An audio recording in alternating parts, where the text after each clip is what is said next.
David approached me some months ago and asked if I might trace the history of Wyo-Ben as a family company, going all the way back to Rockwood Brown's birth, through Keith Brown's leadership, and up to David's management today.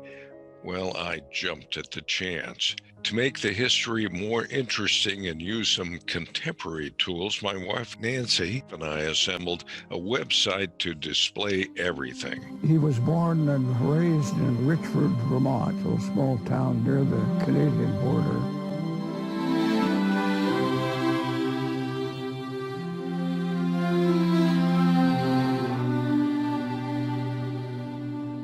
Yes, we wrote the text, but we also have archival film of individuals.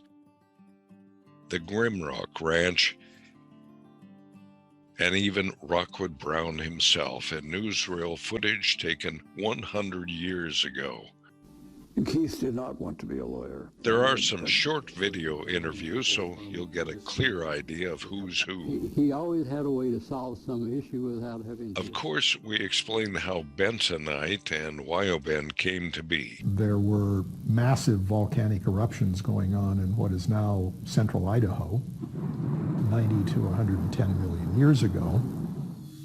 We were asked to keep it non-technical to hold the attention of everybody, no matter what your SAT score was, so we did.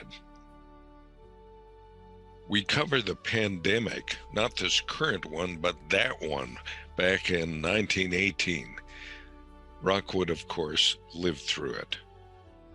We use some of David Hour's recollections. We scan many historical sites and books, including books that were owned by Rockwood Brown. And we access my mom's genealogy for a lot of factual information.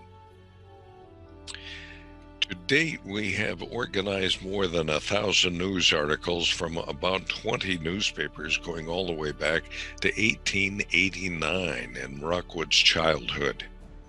Those clippings are accessible from every section in the website and help to footnote or reference each section. Newspapers back then were the Facebook of today.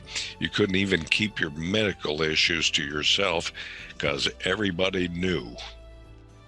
There are also some anecdotal stories told by Rocky that'll keep you laughing. When the grizzly was poking around.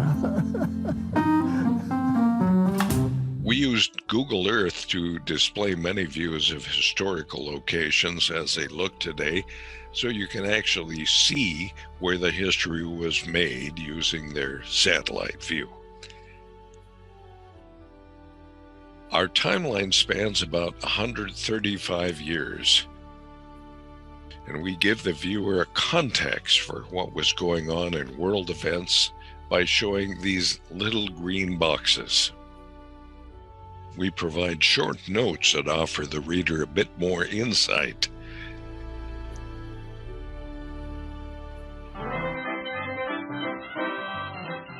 Music of early decades is also heard, so viewers will gain another sense of what it was like to live in those times.